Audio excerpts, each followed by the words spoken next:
E se toda a nossa luta para viver fosse apenas um disfarce elegante para o fato de que não sabemos por que estamos aqui? Imagine duas figuras solitárias, sentadas frente a frente em um café esfumaçado da Paris do pós-guerra.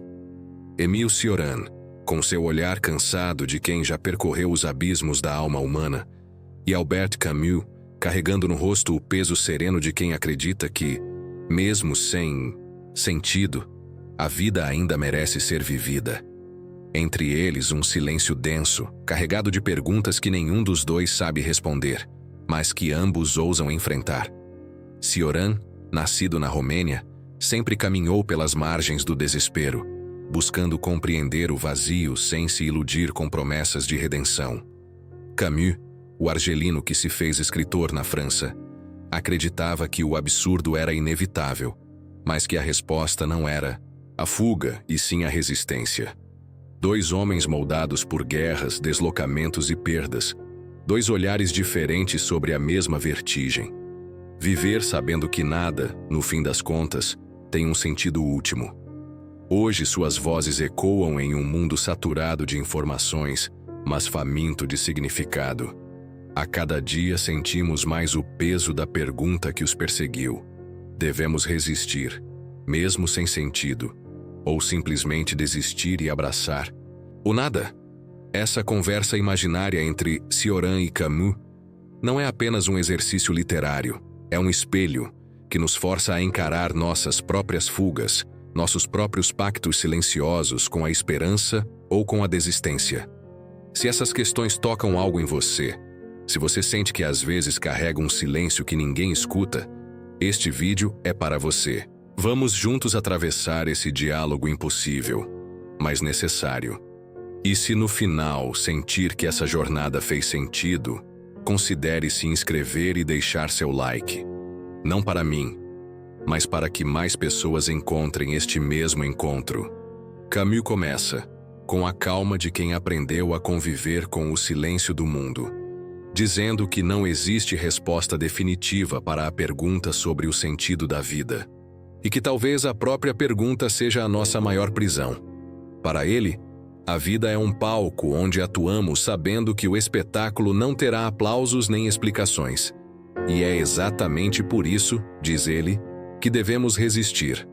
Resistir é um ato de rebeldia contra o absurdo. É afirmar-se mesmo quando o universo parece indiferente. O importante não é descobrir um sentido, mas criar um, ele murmura, como se estivesse falando mais para si mesmo do que para Cioran. Mas Cioran sorri com ironia.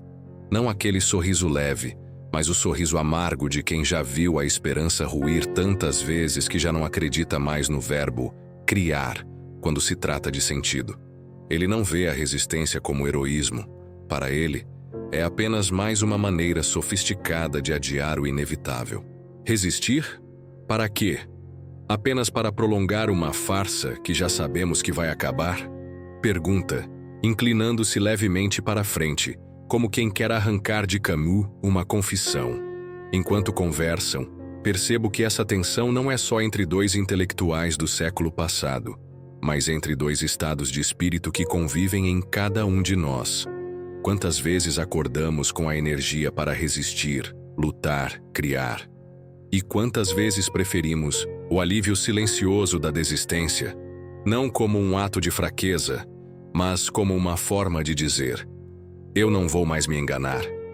A mesa onde eles estão poderia muito bem ser o espelho do nosso mundo atual. De um lado, a pressão constante para ser produtivo, para criar, para mostrar ao mundo que estamos resistindo bravamente.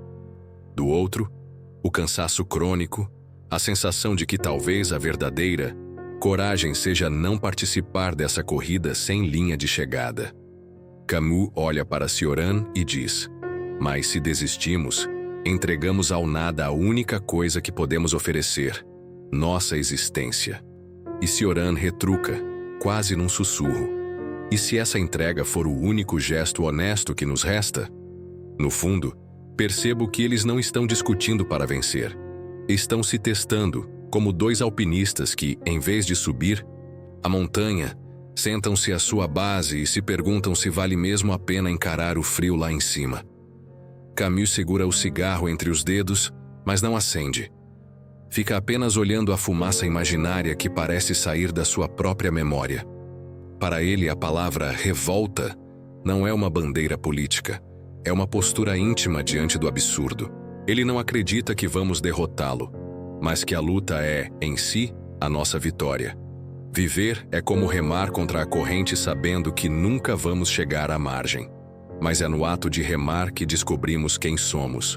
Diz, com aquela voz tranquila que esconde uma urgência silenciosa. Cioran, por outro lado, não vê heroísmo nisso.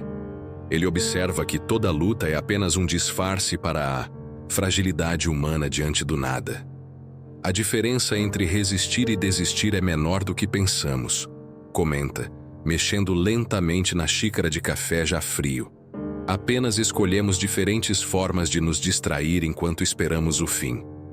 É impossível não sentir que, para ele, qualquer tentativa de atribuir grandeza à vida é apenas mais um mito moderno, tão ilusório quanto as velhas promessas religiosas. Essa troca me faz pensar em como, hoje, vivemos entre esses dois polos. Há dias em que Camus parece estar sentado dentro de nós, incentivando a continuar, a transformar cada tarefa, cada gesto, em uma afirmação contra o absurdo. E há dias em que Cioran toma o lugar dele, lembrando que nenhuma dessas afirmações vai mudar o desfecho. O que muda é apenas o modo como passamos o tempo. O curioso é que, quando olhamos para o mundo atual, as duas perspectivas parecem coexistir em tensão constante. As redes sociais nos vendem o ideal camusiano de resistir. A produtividade, o otimismo, a narrativa de superação. Mas a mesma internet também alimenta o cansaço cioraniano, com a avalanche de notícias, crises e incertezas que nos fazem questionar se qualquer resistência é realmente eficaz. Vivemos nesse vai-vem interno, oscilando entre remar e deixar o barco à deriva. Camus olha para Cioran e sorri, como quem aceita o peso do argumento, mas ainda assim recusa o abandono. Mesmo que não haja sentido, há beleza, e é pela beleza que resistimos. Cioran não responde de imediato. Apenas abaixa os olhos como quem reconhece que a beleza é uma armadilha da qual ele nunca conseguiu escapar, totalmente. Camus fala da beleza como quem fala de um milagre terreno, algo que não depende de explicação para existir. Ele lembra que, quando jovem, caminhava pelas ruas ensolaradas de Argel, sentindo o cheiro do mar e o calor na pele, e que esses instantes, por si só, justificavam viver. Para ele, a beleza não precisa responder a nada. Ela é sua própria resposta. Mesmo quando tudo parece inútil, um pôr do sol ou o riso de alguém que amamos é o suficiente para desafiar o absurdo, afirma, com uma convicção quase física. Cioran escuta, mas não se deixa seduzir tão facilmente. Ele também reconhece a beleza, mas não como salvação. Para ele é um alívio breve, uma espécie de anestesia que logo perde o efeito. A beleza é uma promessa que não cumpre o que promete, diz quase com melancolia. Ela nos dá a ilusão de que vale a pena, mas no instante seguinte, tudo volta a ser tão vazio quanto antes. Para Cioran, a beleza é perigosa justamente porque nos convence a adiar a renúncia. Essa diferença de olhar me faz pensar em como nós, hoje, tratamos a beleza. Muitas vezes nos apegamos a pequenas alegrias como se fossem âncoras em meio ao caos. Um jantar com amigos, um filme que nos emociona, a brisa da manhã entrando pela janela. Em outros momentos, sentimos o peso cioraniano, percebendo que essas experiências, por mais intensas, não mudam o vazio estrutural que carregamos. O interessante é que a beleza, no diálogo deles, não é um território neutro. Para Camus, ela é combustível para resistir. Para Cioran, é distração perigosa. E talvez seja exatamente isso que torna o encontro entre eles tão humano. Mesmo discordando, ambos sabem que a beleza existe e que, de algum modo, ela nos prende à vida. No mundo contemporâneo, onde tudo é rapidamente capturado e reproduzido em imagens, A beleza corre o risco de se tornar apenas consumo, algo que olhamos, mas não vivemos. Camus veria isso como uma perda trágica. Cioran como uma confirmação de que até mesmo o belo pode ser engolido pela indiferença. Camus, então, encosta-se na cadeira e diz: a beleza é a única forma de eternidade que nos é concedida. Cioran sorri de lado e responde: e é por isso que ela é tão cruel, porque nos lembra que não somos eternos. O silêncio entre eles se prolonga, até que Camus rompe a pausa falando do sofrimento não como maldição, mas como parte inevitável da experiência humana. Para ele, negar o sofrimento seria negar a própria vida. A dor nos torna conscientes, afirma. Ela é a prova de que estamos vivos e de que nos importamos. Em seu olhar, o sofrimento pode até ser injusto, mas é nele que encontramos a possibilidade de criar significado, justamente porque o absurdo não nos dá nada pronto. Cioran, no entanto, não vê qualquer redenção nisso. Para ele, o sofrimento não é uma ponte para nada, é apenas peso. Ele descreve a dor como um estado sem propósito, que não purifica nem ensina, apenas desgasta. A vida é um intervalo entre duas nadas, e o sofrimento é a música de fundo que não conseguimos desligar, diz com aquela cadência lenta de quem já decorou cada sombra do próprio labirinto. No nosso tempo, essa tensão é quase palpável. Vivemos em uma era que tenta transformar todo o sofrimento em lição. Basta abrir um feed de rede social e veremos frases prontas sobre como tudo acontece por um motivo.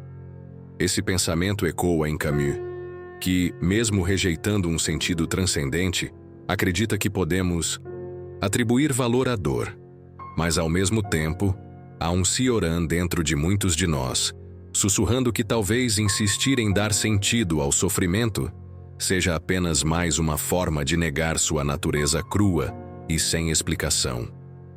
Camus reconhece que a dor não desaparece, mas argumenta que podemos moldá-la, transformá-la em algo que nos mova. Ele conta de personagens que, ao enfrentar perdas irreparáveis, não se resignaram, mas encontraram no próprio luto a força para seguir, não por esperança, mas por escolha. Cioran, por sua vez, responde que seguir adiante não é sempre uma escolha consciente, e sim um reflexo, um automatismo que herdamos como qualquer outro instinto de sobrevivência. No fundo, percebo que a divergência entre eles é menos sobre sofrer e mais sobre o que fazemos depois. Camus vê no depois um espaço para afirmar-se. Cioran vê um deserto que atravessamos por inércia. Camus acende o cigarro finalmente. A fumaça sobe lenta, como se acompanhasse o ritmo das palavras que ele vai escolhendo. A morte é a única certeza que temos, diz. Mas é justamente por isso que ela não deve nos paralisar. Se tudo acaba, então cada momento importa mais. Para ele, a finitude é um convite à intensidade, não à desistência. Viver, sabendo que vamos morrer, é um ato deliberado de desafio. O mesmo tipo de desafio que ele via no mito de Sísifo, empurrando eternamente a pedra montanha acima, mesmo sabendo que ela vai rolar de volta. Cioran, no entanto, trata a morte com uma familiaridade quase íntima. Ele não a vê como ameaça ou como motivação, mas como a presença constante que dá forma a tudo. A morte não está no fim. Ela caminha conosco desde o primeiro dia, diz, olhando para o café já esquecido na mesa. Para ele, viver é apenas aprender a suportar a proximidade desse companheiro silencioso. No mundo de hoje, cercado de tecnologias para prolongar a vida e anestesiar qualquer lembrança da nossa fragilidade, as vozes dele soam estranhamente provocadoras. Camus nos lembraria que evitar pensar na morte é desperdiçar o impacto transformador que ela pode ter sobre nossas escolhas. Cioran, por outro lado, diria que essa recusa é apenas mais uma prova de que somos incapazes de encarar o essencial. Enquanto Camus enxerga na mortalidade uma razão para se lançar ao mundo, Cioran vê nela um argumento para não se apegar. Um fala de intensidade, o outro de desapego. E talvez seja justamente essa divergência que torna a conversa entre eles tão incômoda. Porque, de algum modo, ambos têm razão. Camus encara Cioran e diz: a morte nos obriga a viver melhor. Cioran suspira e responde: ou nos mostra que viver melhor é apenas uma ilusão que inventamos para não enlouquecer. Camus se inclina para a frente como se estivesse prestes a tocar no ponto mais delicado da conversa. Ele fala da esperança não como ilusão, mas como motor. Não é sobre acreditar que haverá um final feliz, mas sobre saber que, enquanto houver vida, haverá possibilidades, afirma. Para ele, a esperança é um ato de rebeldia contra a inevitabilidade do absurdo. Não se trata de esperar passivamente, e sim de criar, mesmo sem garantia de resultado. Cioran, no entanto, vê na esperança uma armadilha refinada.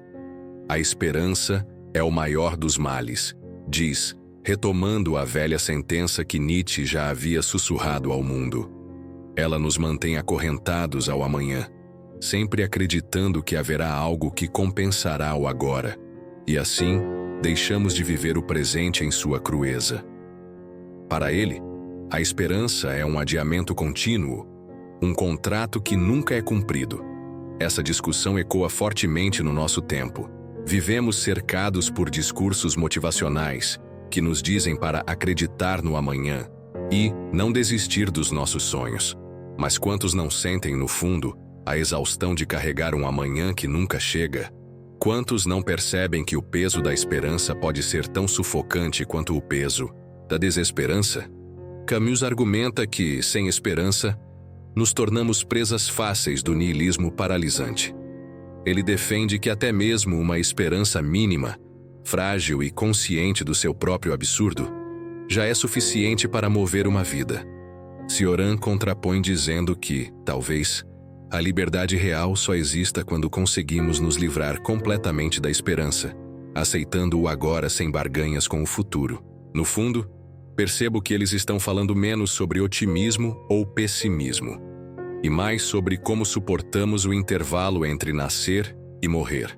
Camus prefere atravessar esse intervalo com um farol aceso, mesmo que a luz seja fraca e instável. Cioran prefere caminhar na escuridão, acreditando que é ali que se encontra a verdadeira clareza. A conversa caminha para um ponto onde as divergências já não importam tanto. Camus fala da liberdade como a única resposta possível ao absurdo. Se não há um sentido imposto, então somos livres para criar o nosso. Essa é a nossa responsabilidade, diz ele, e também o nosso privilégio.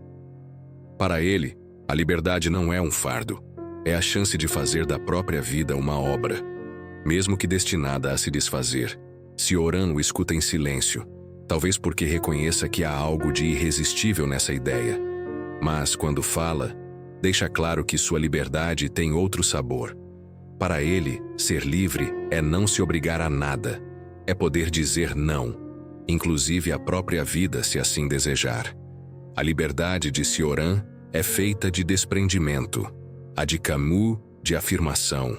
E é nesse ponto que percebo que, apesar das diferenças, eles compartilham algo profundo. Ambos rejeitam as respostas fáceis. Ambos se recusam a viver no piloto automático. O que os separa não é o diagnóstico da vida, mas a forma de atravessá-la. Camus prefere a resistência lúcida, Cioran, a rendição consciente. No mundo de hoje, onde tantos vivem esmagados pela pressão de sempre ser mais, talvez ouvir essas duas vozes nos lembre que não existe um único modo legítimo de enfrentar o vazio. Há quem encontre força na criação, há quem encontre paz no desapego. E talvez o maior gesto de liberdade seja reconhecer qual dos dois habita em nós neste momento. Se essa conversa imaginária entre Camus e Cioran despertou algo em você, se fez você se reconhecer, ora no impulso de resistir, ora na vontade de deixar ir, então deixe seu like e inscreva-se. Assim, mais pessoas poderão encontrar esse mesmo diálogo silencioso que atravessa séculos e ainda fala sobre nós. E quando o vídeo terminar, Leve consigo apenas uma pergunta. Se hoje fosse o último dia, você resistiria ou desistiria?